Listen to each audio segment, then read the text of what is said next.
हाल ही के दिनों में यमुना एक्सप्रेसवे विकास प्राधिकरण चर्चा का विषय बना हुआ है। यमुना अथॉरिटी के द्वारा लाई गई विकास योजनाएं और परियोजनाएं लोगों में बातचीत का एक केंद्र बन चुकी हैं। तो आज हम इसी जानकारी से आपको अवगत कराने के लिए ये इस वीडियो को बना रहे हैं। तो आज का जो हमारा विषय रहेगा वो विषय रहेगा कि आजकल हर कोई यमुना अथॉरिटी के बारे में बातचीत क्यों कर रहे हैं। तो आज हमारे साथ जुड़े हैं मिस्टर अतुल मलिक जी, जिन्हें रियल एस्टेट फील्ड का 8 से 10 वर्षों का अच्छा खासा अनुभव है। तो मैं सबसे पहले अतुल मलिक जी का स्वागत करता हूं, इन्हें धन्यवाद कहता हूं कि इन्होंने अपने कीमती समय से थोड़ा समय हमें निकाल कर दिया है और आज ये हमारे सब्सक्राइबर को, व्यूअर्स को एक यमुना के बारे में ब्रीफ करेंगे, उसका थोड़ा सा विवरण कराएंगे। तो नमस्कार अतुल जी, कैसे हैं आप? नमस्कार दीपेश जी, मैं अच्छा हूँ, आप कैसे हैं? मैं भी बहुत अच्छा हूँ। तो अतुल जी, सबसे पहले आप हमें ये बताइए कि हम जहां भी देखते हैं और बहुत सारी क्वेरीज भी जनरेट होती है यमुना के बारे में कि आजकल हर कोई यमुना के बारे में इतनी बातें क्यों कर रहा है। बिल्कुल दीपेश जी, आपका बहुत बहुत धन्यवाद। आपने मुझे अपनी वीडियो में बुलाया। यमुना अथॉरिटी के बारे में आजकल लोग क्यों बातें कर रहे हैं, और ये बातें दिल्ली एनसीआर में ही नहीं, पूरे देश में ही बातें हो रही है यमुना अथॉरिटी के बारे में कि वहां पे निवेश किया जाए या वहां पे भविष्य में रहने के लिए अपना घर बनाया जाए। तो ये बातें क्यों हो रही है?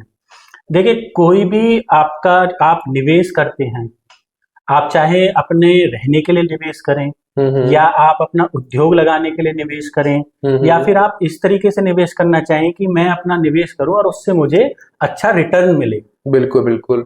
तो हर इंसान ये सोच के चलता है और उसके बारे में रिसर्च भी करता है। अब लोग यमुना अथॉरिटी के बारे में क्यों रिसर्च कर रहे हैं, तो इसके कुछ मुख्य कारण हैं जिनके बारे में आज चर्चा करेंगे। ठीक है। क्या हुआ था कि दिल्ली एनसीआर में, जब दिल्ली एनसीआर का विस्तार हुआ तो आपका एक नया जिला बना, गौतम बुद्ध नगर। बिल्कुल। गौतम बुद्ध नगर जिला बना, उसके बाद बनने के बाद सबसे पहले एक अथॉरिटी बनी, नोएडा अथॉरिटी। बिल्कुल। नोएडा अथॉरिटी ने, जो दिल्ली से लगा हुआ बॉर्डर है वहां पे नोएडा स्टार्ट होता है, वहां पे उन्होंने विकास किया। बिल्कुल बिल्कुल। वहां पे उन्होंने रहने के लिए रेजिडेंशियल प्लॉट्स निकाले, कमर्शियल मार्केट्स बनाई, इंडस्ट्रीज भी बनाई, वहां पे सॉफ्टवेयर मार्केट बनाई कि सॉफ्टवेयर कंपनीज आए। ये सारा उनका प्लान था, जो कि पहले से गुड़गांव में भी था। ऑलरेडी गुड़गांव में पहले से था वो, क्योंकि गुड़गांव को साइबर सिटी के नाम से बहुत जाना जाता है कि गुड़गांव सॉफ्टवेयर कंपनीज का हब है दिल्ली एनसीआर में। तो नोएडा को इस तरीके से डेवलप करने का प्रयास किया गया, जो काफी हद तक हुआ भी। बिल्कुल। उसके बाद इन्होंने दूसरी अथॉरिटीज बनी, ग्रेटर नोएडा अथॉरिटी, जो कि नोएडा के बाद थोड़ा हिस्सा था, जो नोएडा विस्तार हो रहा था, तो इन्होंने एक और अथॉरिटी बनाई, क्योंकि एक अथॉरिटी को इतनी ज्यादा जिम्मेदारी देना मतलब आपका लापरवाही होना। लैंड एरिया भी बहुत ज्यादा था, लैंड एरिया संभाल नहीं पाती चीजें। तो इन्होंने एक नई अथॉरिटी बनाई, ग्रेटर नोएडा अथॉरिटी। फिर वो ग्रेटर नोएडा अथॉरिटी के आपके रेजिडेंशियल प्लान आए, उनके आपका लगभग सन 1992-93 के आसपास इनका ग्रेटर नोएडा में रेजिडेंशियल प्लान आए। 1992 के आसपास इन्होंने रेजिडेंशियल प्लान करे, तो उस टाइम के अकॉर्डिंग अपने प्लान करे थे ग्रेटर नोएडा का, जो कि उस टाइम के अकॉर्डिंग बहुत ही अच्छा प्लान था। तो इन्होंने क्या करा, उस टाइम पे प्लान करा। अब जैसे जैसे आप आबादी भी बढ़ रही है और देखते हैं तो आपका एक कंजेस्टेड एरिया भी बढ़ता जा रहा है। बिल्कुल। और आप लोगों ने यहाँ पर रुचि दिखाई, ग्रेटर नोएडा में आए, लोग रहने रुचि दिखाई, क्योंकि ग्रेटर नोएडा में ग्रीनरी काफी अच्छी है, सड़कें भी बहुत अच्छा उनका विस्तृतकरण हुआ है। फिर उसके बाद इन्होंने और विस्तार किया विकास का।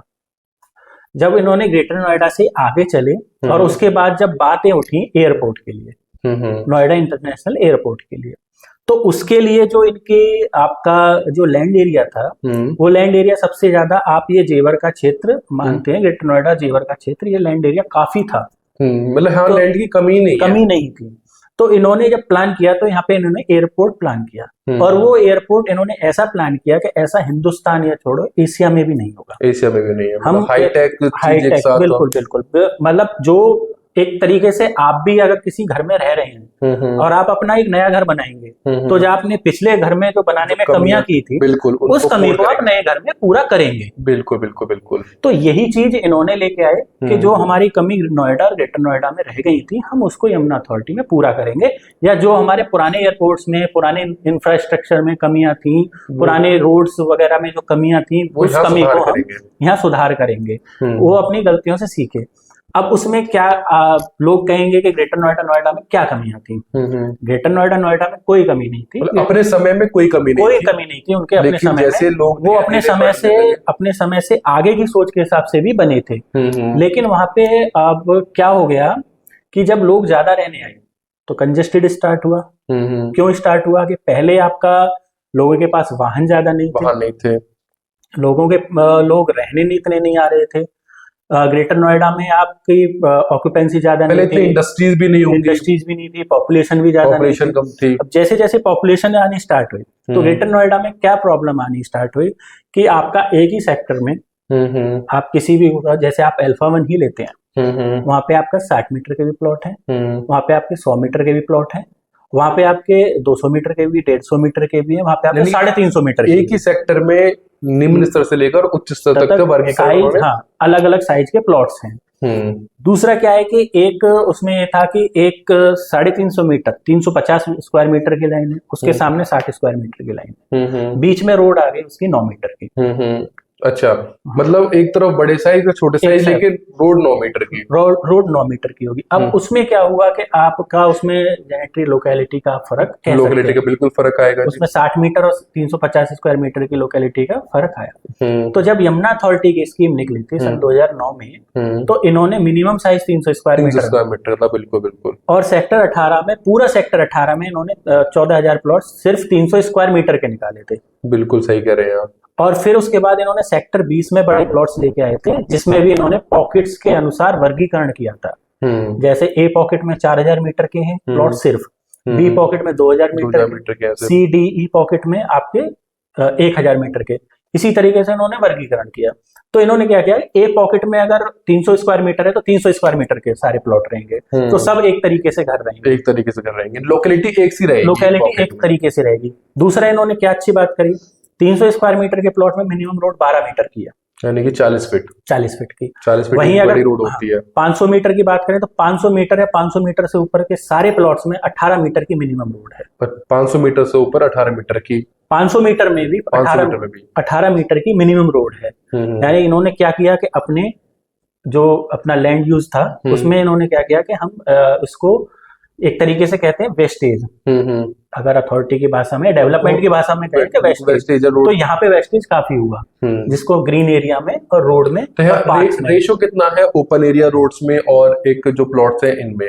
देखिए, आप अगर ऐसे आइडिया हम नहीं लगा सकते क्योंकि एग्जैक्ट नंबर्स तो अथॉरिटी के पास होते हैं, लेकिन हम आइडिया माने तो लगभग 50-50 का आप मान सकते हैं, लेकिन 60-40 का तो है। सेक्टर 18 में तो देखने से लगता है कि 60-40 का रेशो है। जिस तरीके से इन्होंने पार्क्स, ग्रीन बेल्ट्स और रोड्स इन्होंने डेवलप की हैं, तो इन्होंने बहुत ही अच्छी तरीके से प्लानिंग से आगे आने वाले काफी सालों तक एक प्लांट सिटी इन्होंने बनाई है, एक तरीके से ड्रीम सिटी बनाई है इन्होंने। और कहते भी है कि ये योगी आदित्यनाथ जी का एक ड्रीम प्रोजेक्ट है, ये गवर्नमेंट का, आप योगी आदित्यनाथ जी ने गवर्नमेंट का एक ड्रीम प्रोजेक्ट बोल सकते हैं कि हाँ ये ड्रीम प्रोजेक्ट है। एक तो ये हो गया इसका कि आपने रेजिडेंशियल प्लॉट्स में ये सीखा। अब दूसरा आता है कि यहाँ पे लोग रहने क्यों आएंगे यमुना में, किसी भी नए शहर में लोग क्यों रहने आएंगे। बिल्कुल, इसके बारे में थोड़ा सा बताएं। एक तरीके से आप, क्योंकि ये दिल्ली एनसीआर से काफी दूर हो गया, हाँ, आज की डेट में सबसे दूर यही है। 100 किलोमीटर डिस्टेंस पड़ती है यहाँ से और दिल्ली गुड़गांव के आप 100 किलोमीटर मान लीजिए। तो यहाँ पे लोग रहने क्यों आएंगे? अगर उनका कारोबार ही सब दिल्ली में, गुड़गांव में है, तो यहाँ सिर्फ रहने के लिए यहाँ पर कोई नहीं आएगा। कोई डेली का आपका 100 किलोमीटर का अपनी डिस्टेंस कवर करने नहीं जाएगा। बिल्कुल। तो यहाँ पे इन्होंने क्या करा, फिर इन्होंने रेजिडेंशियल और एयरपोर्ट के बीच में इन्होंने सारा इंडस्ट्रीज प्लान की।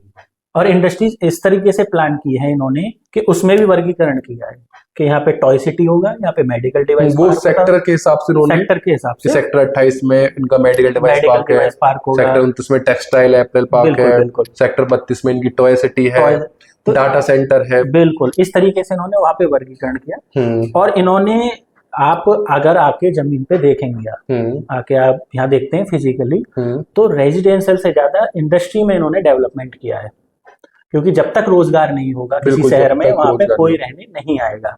आप आज आके देखेंगे तो लोग रह नहीं रहे हैं सेक्टर्स में, लेकिन इंडस्ट्रीज फंक्शनल है। हाँ, इंडस्ट्री फंक्शनल है बिल्कुल। और फंक्शनल आपका, आप आएंगे तो आपको हर महीने कोई ना कोई इंडस्ट्री फंक्शनल नई इंडस्ट्री वहां पर स्थापित होती हुई दिखेगी। स्थापित होती हुई दिखेगी। तो इन्होंने ये सबसे अच्छा काम किया है कि ये अपना रेजिडेंशियल से पहले इंडस्ट्री को डेवलप कर रहे हैं, और ये सोच रहे हैं कि रोजगार आएगा तो लोग अपने आप रहने आएंगे। और इंडस्ट्रीज भी आपका छोटे, ऐसा नहीं है कि थोड़े बहुत एरिया में हो, मतलब इंडस्ट्रीज के लिए उन्होंने 300 मीटर भी दिए, 600 मीटर भी 300 भी दिए हैं, 1000, मतलब उसमें भी उन्होंने वर्गीकरण किया हुआ है। यानी कि अगर किसी को अपनी छोटी इंडस्ट्री लगानी है तो ऐसा नहीं है कि वो बड़े ले, वो अपनी छोटी इंडस्ट्री भी लगा सकता है। 300 स्क्वायर मीटर से इन्होंने स्टार्ट किए हैं प्लॉट्स। यानी कि इन्होंने ना, जो लोग लघु उद्योग कहते हैं, स्टार्टअप करते हैं अपना, या फिर जो एंटरप्रेन्योर है, तो उनको छोटा पहले छोटी जगह चाहिए होती है, लघु उद्योग। तो लघु उद्योग को भी बढ़ावा दिया है कि आप 300 स्क्वायर मीटर, 450 स्क्वायर मीटर में अपना लघु उद्योग आप खोल सकते हो। और आपका लैंड एरिया का यहाँ पे कोई लिमिट नहीं है। आपको इंडस्ट्री लगाने के लिए कितनी भी बड़ी इंडस्ट्री हो, आपको जितना भी लैंड एरिया चाहिए, पूरा लैंड एरिया यहाँ पे अवेलेबल है।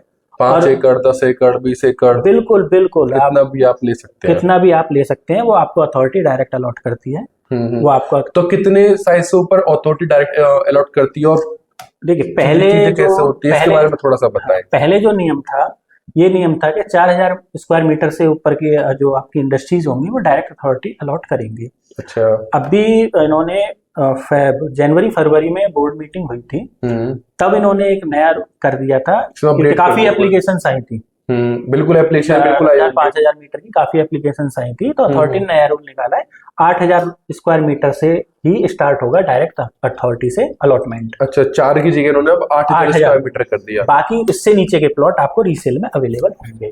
यानी कि 8000 स्क्वायर मीटर से नीचे जो भी साइज आएगा वो अथॉरिटी स्कीम में निकालेगी। और 8000 मीटर का जो साइज है उससे ऊपर अगर आपको साइज लेना है 9000 10 स्क्वायर मीटर, तो आपको डायरेक्ट अथॉरिटी में ही आवेदन करना होगा। बिल्कुल, वहाँ आवेदन करना होगा, के आवेदन से, और वहाँ इंटरव्यू बेसिस पे आपको अथॉरिटी, उसका एक प्रोसेस होता होगा, सब चीज देखते होंगे, आपके डॉक्यूमेंट्स, आपकी कौन सी कंपनी रनिंग में क्या है वो। सबसे पहले तो ये बात है कि आप कोई वहाँ पे अपने नाम पे इंडिविजुअल कोई आज की डेट में अलॉट नहीं करा सकता। अच्छा। इंडस्ट्री आपको अपनी इंडस्ट्री पहले से फंक्शनल दिखानी होगी। एक तरीके से आप अपनी इंडस्ट्री एक जगह से यहाँ पे ट्रांसफर कर रहे हैं सिर्फ।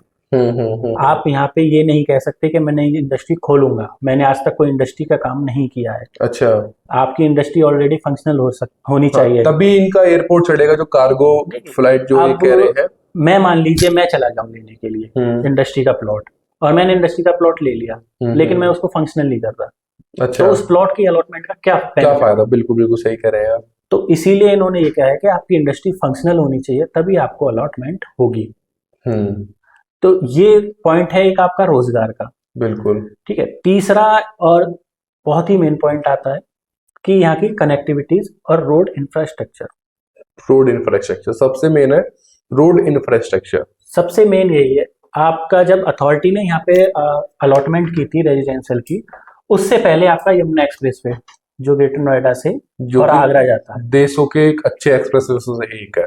उस टाइम पे आप कह सकते हैं कि उस टाइम पे शायद ये अपने आप में पहला एक्सप्रेसवे बना था इस लेवल का आसपास में। तो वो बन के तैयार हो चुका था, तब इन्होंने ये अलॉटमेंट यहाँ पे लेके आए थे 2009 में। इसका काम चल रहा था कि यहाँ पे रोड की कनेक्टिविटी अच्छी हो चुकी है, अब यहाँ पे हम यहाँ पे रेजिडेंस और इंडस्ट्री हम प्लान करेंगे। उसके बाद अब आज की डेट में हम देखते हैं तो वो यमुना एक्सप्रेसवे अकेली कनेक्टिविटी नहीं है इसके लिए। आज की डेट में तो नहीं है, आज की डेट में नहीं है, क्योंकि इन्होंने प्लान किया है कि जब हमने एक सिटी प्लान की है तो हम उस सिटी को इस तरीके से प्लान करेंगे कि आगे आने वाले टाइम पे इस रोड पर कोई ज्यादा लोड ना आ जाए। ये ना हो जाए कि कोई भी हम कहीं से भी आ रहे हो तो हमें यमुना एक्सप्रेसवे के थ्रू ही जाना पड़ेगा। इस चीज का इन्होंने बहुत ही ज्यादा विशेष ध्यान रखा है। जो इन्होंने क्या कहा है कि यमुना अथॉरिटी के इस तरफ भी और दूसरी तरफ भी, दोनों तरफ यमुना एक्सप्रेसवे के तरह ही एक और इन्होंने रोड निकाले, रिंग रोड, जो कि सीधा एयरपोर्ट और ग्रेटर नोएडा को कनेक्ट करती है। यानी कि आप नोएडा या ग्रेटर नोएडा से जा रहे हैं तो ऐसा नहीं है कि आपको यमुना एक्सप्रेसवे जाना पड़ेगा। आप पीछे से उनकी 130 मीटर की और 60 मीटर की जो रोड की कनेक्टिविटी है, आप इंटरनली जा सकते हैं। और वो रोड भी आपका यमुना एक्सप्रेसवे की तरह ही वाइड रोड है, वाइड रोड्स हैं। दूसरा एक फिर आता है आपका कि आप कनेक्टिविटीज देखते हैं कि हम गुड़गांव से या दिल्ली से आना होगा, हमें गुड़गांव जाना होगा, दिल्ली जाना होगा, या हमें इधर अलीगढ़ जाना है या किधर भी जाना है, तो हम कैसे जाएंगे यहाँ पे? तो उसके लिए भी यमुना अथॉरिटी ने यमुना एक्सप्रेसवे से कनेक्टिविटीज लिंक रोड दी है फरीदाबाद के लिए, वो एक बन के रोड, तैयार हाँ, हो नया चुकी है। हाईवे बनाया है इन्होंने जो कि लिंक कर रहा है यमुना एक्सप्रेसवे को। वो आपका पलवल को, फरीदाबाद मत को और अलीगढ़ को, इनको लिंक कर रहा है। दूसरा इन्होंने आपका यमुना एक्सप्रेसवे को दिल्ली मुंबई एक्सप्रेसवे से भी डायरेक्ट लिंक कर रहे हैं। और सुनने में ये भी आ रहा है कि गंगा एक्सप्रेसवे से भी जो ये गंगा एक्सप्रेसवे से उससे भी लिंक कर रहे हैं, ये उससे भी लिंक कर रहे हैं। और आपका पेरिफेरल, जो ईस्टर्न पेरिफेरल इससे भी इंटरचेंज बन रहा है यहाँ पे, वो भी ये कर रहे हैं। तो इन्होंने जो अपना कनेक्टिविटी का रोड इंफ्रास्ट्रक्चर रखा है, वो इन्होंने फ्यूचर को सोच के रखा है कि फ्यूचर में यहाँ पे कितना लोड पड़ेगा। क्योंकि आज की डेट में देखते हैं कि जब आईजीआई एयरपोर्ट जाते हैं तो आपकी जो मेन जो रोड है दिल्ली से गुड़गांव वाली, जिससे होके हम एयरपोर्ट जाते हैं, तो उस पर बहुत रश हो जाता है, बहुत रश हो जाता है, क्योंकि वो अकेला एक हाईवे है आईजीआई एयरपोर्ट ही पहुंचने के लिए। तो इन्होंने इस बात की कमी, ये इस बात को सोच के रख चल रहे हैं कि अगर एयरपोर्ट जाना हो तो मल्टीपल रोड हो, हमें आगरा जाना है तो मल्टीपल रोड्स हो, हमें अलीगढ़ जाना है तो मल्टीपल रोड्स हो, बिल्कुल एक रोड पर लोड ना आए सारा, जिससे क्या होगा, ट्रैफिक बटेगा और इंफ्रास्ट्रक्चर अच्छा रहेगा, आगे आने वाले टाइम में प्रॉब्लम नहीं होगी। यानी कि अथॉरिटी ने जो पुरानी इनकी चीजें थी, जहां पर इन्होंने पाया कि भाई अब यहाँ पर कुछ कमी देखने को मिल रही है, उसमें इन्होंने यहाँ पर अपडेट करके, सुधार करके उसको और ज्यादा अच्छा बनाने का प्रयास किया। तो तभी इन्होंने जो एयरपोर्ट को जूरिक, जो स्विट्जरलैंड की सबसे बड़ी कंपनी है, सबसे अच्छी कंपनी जूरिक एयरपोर्ट, उसको इसका निर्माण की दिए कि भाई आप इसका निर्माण करो। बिल्कुल, उसका निर्माण करने के लिए, क्योंकि देखिए जब आपका इन्होंने प्रोजेक्ट इतना बड़ा दिया है, तो उस प्रोजेक्ट को मेंटेन करना, उस प्रोजेक्ट को आपको डिलीवर करना, अच्छे से संचालित करना। देखिए डिलीवर प्रोजेक्ट हो जाते हैं, लेकिन उसके बाद जो समस्या आती है वो होती है संचालन में। बिल्कुल, अगर वो संचालन अच्छे से नहीं हुआ तो उसका फिर कुछ बेनिफिट, उस इंफ्रास्ट्रक्चर का कोई फायदा नहीं है। वो कितनी बड़ी अमाउंट की परियोजना है, वो पूरी धूमिल हो जाएगी। तो इसीलिए ये अपना यही इनकी प्लानिंग है, यही सोच लेके चल रहे हैं कि हमारा कोई भी इंफ्रास्ट्रक्चर फेल नहीं होना चाहिए, हमारा कोई भी प्लान फेल नहीं होना चाहिए। इसी के तहत में फिल्म सिटी भी लेकर आए हैं। बिल्कुल इस विषय में भी लोग और ज्यादा इनसे जुड़े हैं भाई। ये क्या हुआ था कि आपका फिल्म सिटी का प्रोजेक्ट नोएडा में भी था, नोएडा में सेक्टर 16 में भी है फिल्म सिटी, वहां पे भी फिल्म सिटी है, वो आपकी कामयाब नहीं हो पाई। वो सिर्फ 100 एकड़ में है, और ये 1000 एकड़। उसके डिफरेंस है। अच्छा, एक बार डिफरेंस बताएं थोड़ा। डिफरेंस क्या है कि आपने जब वो नोएडा आया बसा, तो आपने उसको एक 100 एकड़ लैंड दे दी। उस टाइम पे आपको 100 एकड़ की लैंड बहुत बड़ी थी भाई, 1990 और उसके आसपास। तो ये तो 1990 में तो ग्रेटर नोएडा बन चुका था। अच्छा। उससे पहले की बात है नोएडा की। तो आपने फिल्म सिटी वहां पे 100 एकड़ में बनाई। अब फिल्म सिटी जाने के लिए आप आज की डेट में जाके देखेंगे उस रोड पे सबसे ज्यादा ट्रैफिक है। वो वहां पे डेली शाम को पीक आवर्स होते हैं, तो वहां पे ट्रैफिक बहुत रहता है। तो एक तो कनेक्टिविटी वाइज हो गया, दूसरा उसमें आपका साइज रह गया उसका 100 एकड़। 100 एकड़ में एक अच्छी टाउनशिप डेवलप नहीं होती आज में। बिल्कुल। गौर यमुना सिटी है ये जो हमारी बन रही है, ये 285 एकड़ में, ये भी 250 एकड़ में, 250 एकड़ में है। अब इन्होंने यहाँ पे जो फिल्म सिटी का जो पहले रखा था, पहले इन्होंने फिल्म सिटी का 780 एकड़ का लैंड रखा था, लेकिन फिर इन्होंने जब प्लान किया फिल्म सिटी को 220 एकड़ वो कमर्शियल का भी बढ़ा दिए, टोटली 1000 एकड़ कर दिया है कि इसके अंदर आपका कमर्शियल भी और इंडस्ट्रियल के जो बनेंगे। इन्होंने इस तरीके से कहा है कि अगर कोई भी लोकेशन चाहिए, आप जून के महीने में भी आ रहे हो और आपको दिसंबर की लोकेशन चाहिए, तो वो भी अवेलेबल होगी फिल्म सिटी के अंदर। इन्होंने इस तरीके से प्लान किया है। यहाँ पर ये मतलब कनाडा, यूएसए, उनके जो सिटीज हैं उनके भी यहाँ पर बिल्कुल। हाँ, एक सेट होता है, देखिए किसी भी चीज को फिल्माने के लिए होता है कि उनको एक लोकेशन चाहिए होती है, वो लोकेशंस ढूंढते हैं। तो इन्होंने ये प्लान किया है कि यहाँ से बाहर ही ना जाना पड़े, किसी भी फिल्म निर्माता को बाहर ना जाना पड़े, और यहीं पे उनको सारी सुविधाएं मिलेंगी, सारे उनको लोकेशंस यहीं पे मिल जाएंगे। इस तरीके से इन्होंने फिल्म सिटी का प्लान किया हुआ है। तो और उसका इन्होंने इसको जमीन पे भी ले आए हैं। तो इन्होंने 280 एकड़ इन्होंने उसको पहले फेज में इन्होंने जमीन का इनको कब्जा भी दे दिया है। भूटानी ग्रुप और बॉनी कपूर जो मिलकर बना रहे हैं तो उनको जमीन का कब्जा भी ऑलरेडी दे चुके हैं। अब उस पे निर्माण कार्य स्टार्ट हो जाएगा। हाँ, उन्होंने, मैंने देखा था एक न्यूज रिपोर्ट में कि वो योगी जी से और प्रधानमंत्री जी से उन्होंने एप्लीकेशन भी डाली है कि आप यहाँ पर आकर एक बार भूमि पूजन के लिए डालें। तो जैसे उनको समय मिलेगा ये कहेंगे लोग कि इन्होंने इतना ही क्यों दिया, जब 1000 एकड़ में है तो सारा क्यों नहीं दिया। देख, किसी भी प्रोजेक्ट में मोनोपोली नहीं चाहिए गवर्नमेंट को। बिल्कुल, सबसे मेन चीज यही है। अगर एक ही कॉन्ट्रैक्टर आ गया मोनोपोली हो जाएगी। वो अपना मनमानी के हिसाब से चीजें करेगा। बिल्कुल, हो सकता है कि वो, अब ऐसा भी हो सकता है कि वो टाइम पे डिलीवर ना कर पाए, इतना बड़ा प्रोजेक्ट हो जाए, इसलिए उसको छोटे छोटे पार्ट्स में करके उन्होंने डिवाइड किया है कि जिससे कि टाइमली ये प्रोजेक्ट डिलीवर हो। यानी कि अगर 280 एकड़ रखा है, वो 3 साल का प्रोजेक्ट हो गया, तो अगला जो फेज 2 लेकर आएंगे तो उसमें शूटिंग स्टार्ट हो जाए, उसको देखने को मिल जाए कि भाई यहाँ पर ये चीजें अच्छे से निर्मित हो गई है और अच्छे से चीजें बन रही हैं। तो मेरा मानना यह है कि जिस दिन यहाँ पर फिल्म सिटी बन गई तो उस दिन ये क्षेत्र बहुत अच्छी तरह से उभर के आएगा, क्योंकि बॉलीवुड हो या फिर साउथ के हो, एक बड़ी फिल्म सिटी बन रही है तो लोग इधर मूव करेंगे। बिल्कुल मूव करेंगे, अपने इंडस्ट्री भी देखेंगे, रेजिडेंशियल प्लॉट भी देखेंगे, क्योंकि फिल्म सिटी के आसपास पूरा एरिया भी डेवलप होगा।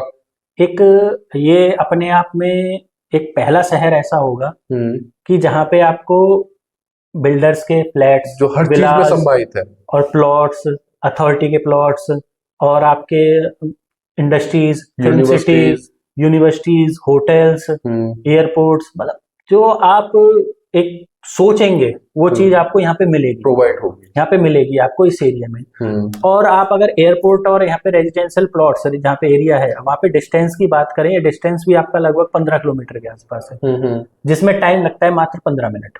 और फिर ये पॉट टैक्सी उधर चलाने के लिए कह रहे हैं, मेट्रो चलाने के लिए कह रहे हैं। फ्यूचर का तो इतना है कि पॉट टैक्सी चलाएंगे, मेट्रो चलाएंगे, न्यू मेट्रो चलाएंगे, तो 10 से 15 मिनट की डिस्टेंस वो रहेगी। बेशक आप रोड से जाए, अपने वाहन से जाए या फिर पब्लिक ट्रांसपोर्ट से जाए, तो 10 से 15 मिनट का ही वो सफर रहेगा। सबसे और एक बात क्या है कि आजकल आईजीआई एयरपोर्ट पे इतना लोड हो चुका है कि आपको 2 से 3 घंटे क्यों लगते हैं चेक इन करने में, क्योंकि वहां पे रश इतना है। बिल्कुल, तो उसी को देखते हुए यहाँ पे रश भी थोड़ा कम करने के लिए भाई इन्होंने, अब वहां पे रश है, क्यों रश है कि वहां पे टर्मिनल्स हैं, ये एक साथ कितनी फ्लाइट लैंड कर सकती हैं, उसको इन्होंने उस लिमिट को बढ़ाया है यहाँ पे, तो उस लिमिट को बढ़ाया, उस एरिया को बढ़ाया है। तो उससे क्या होगा कि आप जहाँ पे एक काउंटर पे, अगर मान लीजिए एक काउंटर पे 10 लोग लाइन में लगे हैं, वहीं पे आपको अगर 5 काउंटर मिल गए तो एक काउंटर पे 2 लोग होंगे, तो वो टाइम कंजप्शन कम हो गया। बिल्कुल। तो ये भी इन्होंने बहुत ज्यादा ध्यान रखा है इस चीज का। मैं आपकी बात से पूर्णतः सहमत हूँ कि भाई उसका भी थोड़ा सा लोड यहाँ पर कम हो जाएगा, लोगों को अतिरिक्त समय देना नहीं पड़ेगा, क्योंकि अब लोग अपनी फ्लाइट होती है तो 3 घंटे 2 घंटे पहले से ही वहां पर पहुंच जाते हैं कि उनकी फ्लाइट मिस ना हो जाए। तो यहाँ पर ऐसा ना हो कि भाई उन्हें मतलब पहले पहुंचना पड़े, मिस नहीं हो जाए। देखिए एयरपोर्ट मैनेजमेंट को भी इसमें परेशानी होती है, अगर एक साथ एक काउंटर पे ज्यादा लोग हैं तो टाइम भी ज्यादा लगेगा। देखिए ये फ्लाइट ऐसा है कि प्रॉपर चेकिंग भी होनी है, प्रॉपर डॉक्यूमेंटेशन भी चाहिए। वहां पे ऐसा नहीं है कि आपको थोड़ी भी अगर आपने डील करी तो वहां पे बहुत ही ज्यादा सिक्योरिटी से कॉम्प्रोमाइज हो सकता है, तो इसलिए उनको कॉम्प्रोमाइज भी नहीं करना है, तो टाइम इसलिए लगता है। अब वहां पे अगर आपको एक ऑप्शन है, आपके पास एक लोड 2 लोगों में बट रहा है, तो काम अच्छे से होगा। बिल्कुल काम अच्छे से होगा। मैं जितना काम मैं कर रहा हूँ लोड लेके, और मैं उस काम को, आधे काम को आपके ऊपर डाल दूं, तो फिर दोनों अच्छे से काम करेंगे और जल्दी काम होगा, और उसका नतीजा भी जल्दी और अच्छा निकल के आएगा। दूसरा इन्होंने क्या करा है कि एक ये प्लान भी है, अब ये कहेंगे कि भाई आईजीआई एयरपोर्ट अलग है और ये एयरपोर्ट अलग है, तो ये आपस में लिंक करने का इनका पूरा प्रोविजन है कि 45 मिनट से 1 घंटे के अंदर आईजीआई एयरपोर्ट से नोएडा इंटरनेशनल एयरपोर्ट आदमी बाई रोड भी पहुंच जाए, मेट्रो से भी पहुंच जाए, मतलब बाई ट्रांसपोर्ट भी पहुंच, मतलब बाई पब्लिक ट्रांसपोर्ट भी पहुंच जाए, बाई अपने ट्रांसपोर्ट से ही पहुंच जाए। ठीक है, तो अतुल जी आपसे मिलकर बड़ा अच्छा लगा, आपसे बातें करके और ज्यादा अच्छा लगा है, और आपने जो अच्छी बातें बताई हैं वो मुझे भी सुनकर आनंद आया है, और उम्मीद करता हूँ कि जो हमारे व्यूअर्स हैं उनको भी आनंद आया हो, उनको भी चीजें थोड़ी समझ में आई हों, उनको भी चीजें अच्छी लगी हों। तो आज के लिए हम इतना ही, आपको आपसे फिर एक बार फिर मुलाकात करेंगे, आपसे जानेंगे कि भी यहाँ पर निवेश के लिए जो प्रोजेक्ट है वो कौन से अच्छे अच्छे प्रोजेक्ट है, उनके बारे में थोड़ी सी बात करेंगे। तो साथियों, आज की वीडियो हम अपनी ही समाप्त करते हैं और आपसे विदा लेते हैं। अब आपसे मिलेंगे एक अगली वीडियो में और एक अच्छे विषय के साथ। तो नमस्कार सभी को। नमस्कार।